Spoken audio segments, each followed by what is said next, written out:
ஓம் ஸ்ரீ மாத்ரே நமக. ஓம் ஸ்ரீ குருப்யோ நமக. ஓம் ஸ்ரீ கணேஷாய நமக. ஓம் ஸ்ரீ சுப்பிரமணிய சுவாமினே நமக. ஓம் நம சிவாய சிவாய நமக. திகடச் சக்கர செம்முகம் மைந்துளான் சகடச் சக்கர தாமரை நாயகன் அகடச் சக்கர இன்மணியா உரை விகடச் சக்கரன் மெய்பதம் போற்றுவாம்.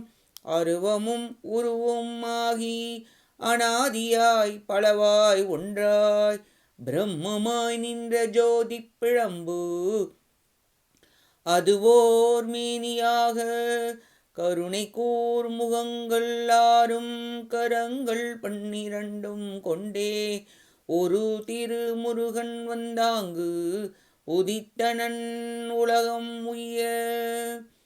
அனைவருக்கும் என் அன்பான வணக்கம். கச்சியப்பர் அருளிய கந்தபுராணத்தில் இன்று அவை புகு படலம். இப்படலம் வீரபாகு தேவர் சூரவன்மனின் அவைக்கு சென்று முருகப்பெருமான் அருளால் அங்கு தோன்றிய அரியணையில் அமர்ந்து முருகப்பெருமானின் சிறப்புகளை கூறி தேவர்களை சிறை நின்று விடுவிக்க கோரும் செய்திகளை கூறுகிறது.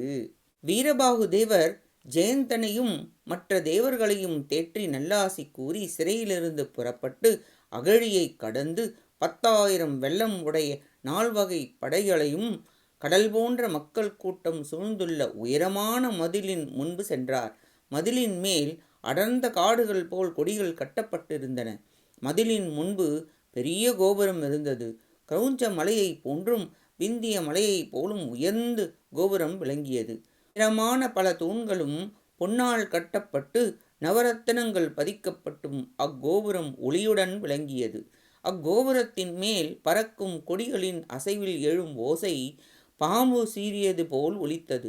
முரசுகள் ஒலித்தன. பல வகையான ஓவியங்களுடன் மதில் விளங்கியதை மகிழ்ச்சியாக கண்டார் வீரபாகு தேவர். கதவின் நுழைவாயிலில் உக்ரன் மயூரன் முதலான அசுரர்கள் எண்ணற்றவர்களும் 4 வகை படைகளும் சூழ்ந்து காவல் காத்தனர். வீரபாகு தேவர் மதிலை தாவி சென்று செல்வ சிறப்புடன் விளங்கும் சூரவன்மனின் அரண்மனைக்குள் மாளிகையின் மேல் உள்ள நிலாமுற்றத்தில் வந்தடைந்தார். மேலிருந்து வீரபாகு தேவர் அனைத்து வளத்தையும் ஆண் சிங்கம் போல் கண்டார். சிங்கத்தின் தலை கொண்ட இருக்கைகள் பொன்னாலான மண்டபங்கள் என மிக அழகாக விளங்கியதைக் கண்டார். அழகான மண்டபத்தில் தேவ மகளிர் கவரி வீச நடனம் ஆட சூரிய சந்திரர்கள் வெண்குடை தாங்கி நிற்க தாம்பூலங்கள் நிறைந்திருக்க சூரவன்மனின் மகன்கள் துணையாக இருக்க அமைச்சர்கள் ஒற்றர்கள் படைவீரர்கள் மக்கள் கூட்டம் என சூழ்ந்திருக்க வைரத்தால் பதிக்கப்பட்ட சிம்ஹாசனத்தில் பெரிய இருக்கையில் நவரத்தினங்கள் பதிக்கப்பட்ட பொன்னாலான மகுடம் ஒளிவீச குண்டலங்கள் காதில் தொங்க திருநீறு நிறைந்து விளங்கும் நெற்றியும் விளங்க முத்து நவரத்தின மாலைகள் மார்பில் விளங்க அண்டங்கள் முழுவதும் வாசனை மிகுந்த நறுமணம் வீசி பரவ உயர்ந்த தோள்களில் தோளணி நிறைய கைகளில் கடகங்கள் காப்புகள் நிறைந்து விளங்க முத்துச்சரங்கள் ஒளிர அடுக்கு மாலைகள் மார்பில் விளங்க இடையில் அணிகலன்கள் ஆபரணங்கள் விளங்க நீண்ட காலில் வீரக்கழல் அணிந்த பொன்மொழி வீசும் மேகம் போல சூரவன்மன் வீற்றிருந்ததைக் கண்டார். வியப்புடன் கண்டு அன்பால் சிவபெருமானின் திருவடியை வணங்கி பெரும் செல்வமும் மிகுந்த வலிமையையும் பெற்றவர்களில் சூரவன்மனை போல் பெற்றவர்கள் எவரும் இல்லை.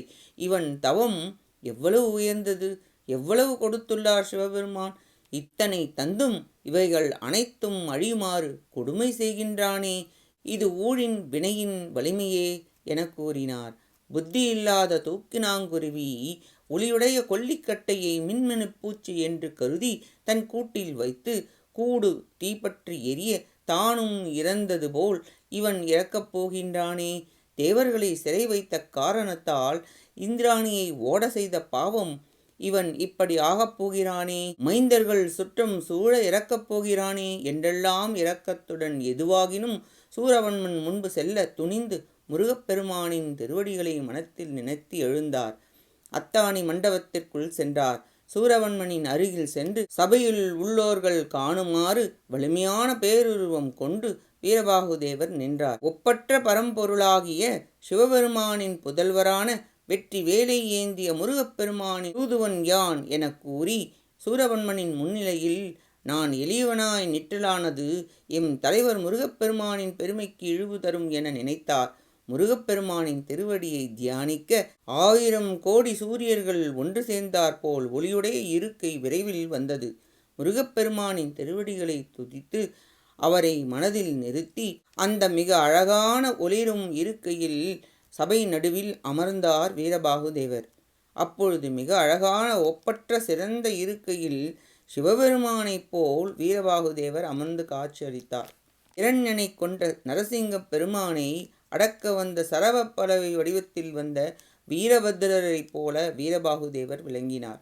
பிரம்மாவின் கர்வத்தை போக்க சிவபெருமான் தான் நம்மை விட உயர்ந்தவர் எனக் கூறிய திருமாலைப் போல் இருந்தார் வீரபாகுதேவர். இவ்வாறு மனதில் மகிழ்ச்சியும் வீரமும் பொருந்தி அமர்ந்திருந்த வீரபாகுதேவரை அவைக்களத்தில் இருந்த அனைவரும் கண்டனர். வீரபாகுதேவர் யார் என அறியாமல் அசுர காவலர்கள் தங்களுக்குள் பேச ஆரம்பித்தனர். யார் இவர்? எப்படி இங்கு வந்தார்? மாயக்கலை கற்றவர் போலும். யார் அனுப்பியுள்ளார்? நம் அரசன் என்ன செய்வானோ? உறவு நினைத்து வந்துள்ளவனோ?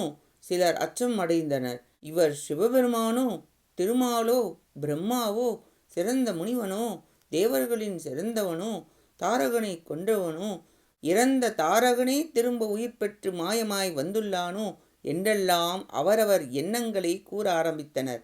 அப்பொழுது சூரபன்மன் வீரபாகுதேவரை கண்டான். ஏளன சிரிப்பு சிரித்து, சிறுமை பண்பு உடையவனே, விலங்கு போல் உலவி சித்து செயல் அறிந்தவன் போலும் இதை காட்ட என் முன் தோன்றினாயோ என்றான். தேவர்கள் என் முன் இவ்வாறு காட்ட பயப்படுவர். தனித்து வந்துள்ளவனே, பித்தனே, அறிவில்லாதவனே, இந்த விளையாட்டை இந்நகரில் வாழும் பெண்டீரும் செய்வர். கருவுக்குள் இருக்கும் குழந்தையும் செய்யும், மலையும் செய்யும், விலங்கும் செய்யும். என்னை நீ மதிக்கவில்லை, எதிரில் அமர்ந்துள்ளாய். என் வாளை கொண்டு வீசி எறிந்து தலையை வீழ்த்திவிடுவேன். உன் செயலை அறிந்த பின் செய்வேன். அசுரர்கள் காணுமாறு நீ வித்தைகளை காட்டினாய். இவ்வளவு காலம் தாமதித்து உயிரை வழங்கியுள்ளேன். இதுவே உனக்குரிய பரிசு. நீ யார் என்று கேட்க, நான் மாய வித்தைகள் செய்பவன் அல்லன். நான் கூறுவனற்றை கேட்பாயாக என்று கூறி தொடங்கினார் வீரபாகுதேவர். இந்திரனின் குறையை களையவும், தேவர்களின் துயரம் நீங்கவும், தேவர்களை சிறையிலிருந்து விடுவிக்கவும், அவர்களின் கடமையை செய்ய உதவுதலின் பொருட்டு திருச்செந்தூர் நகரில் வந்து தங்கியுள்ள முதற்கடவுளாகிய முருகப்பெருமானின் அடியவன் நான். நந்திகணத்தை சேர்ந்தவன். வீரபாகு என்பது என் பெயர். 109 படைத்தலைவர்களில் ஒருவன்.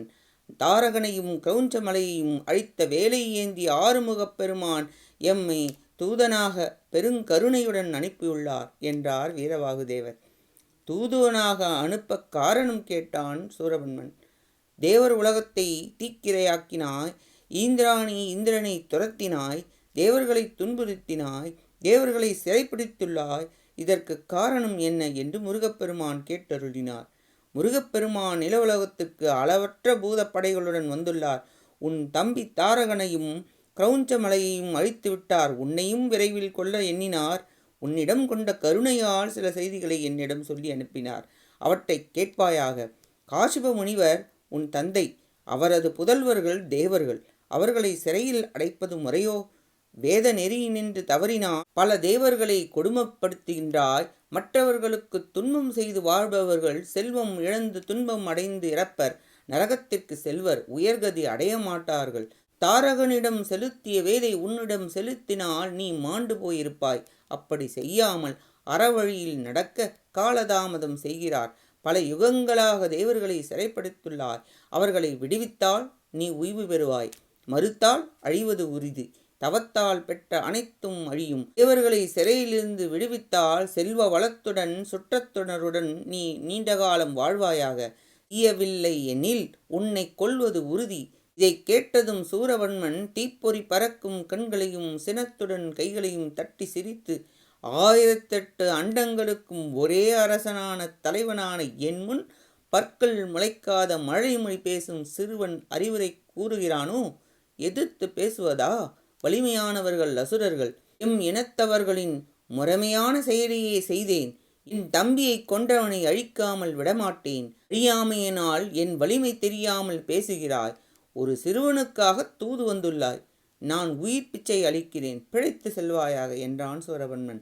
சிவபெருமானின் நெற்றிக் கண்ணிலிருந்து தோன்றிய முருகப்பெருமானின் மேன்மையை உணராமல் சிறுவன் என்று உரைத்தார். வீரபாகு தேவர் முருகப்பெருமானின் பெருமைகளையும் சிறப்புகளையும் அவர் திருவிளையாடல் சிவபெருமானேதான் மகன் ஆனார்.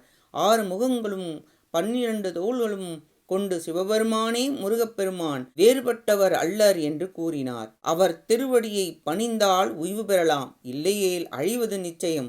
சூரவன்மன் தேவர்களை சிறையினின்று விடுவிக்க மாட்டேன் என்று கூறி 1000 பேரை படைவீரர்களை அழைத்து இவனை சிறையில் இடுங்கள் என்றான். வீரர்கள் வந்து வீரபாகுவிடம் வந்து சூழ்ந்து கொண்டனர்.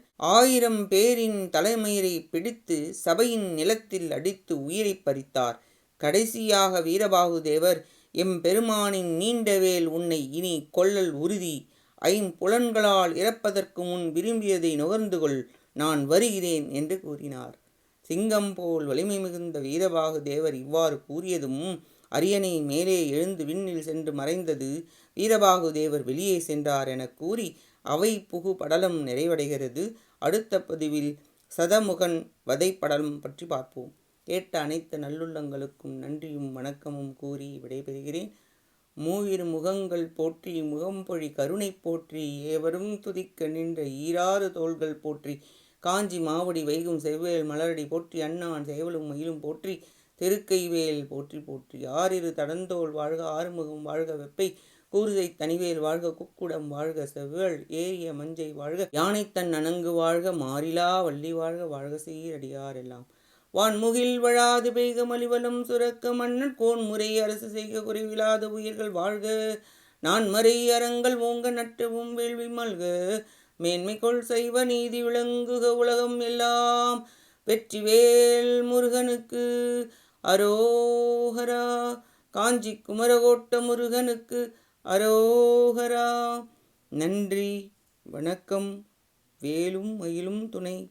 ஓம் சரவணபவ முருகாச்சரணம். திருச்சிற்றம்பலம்.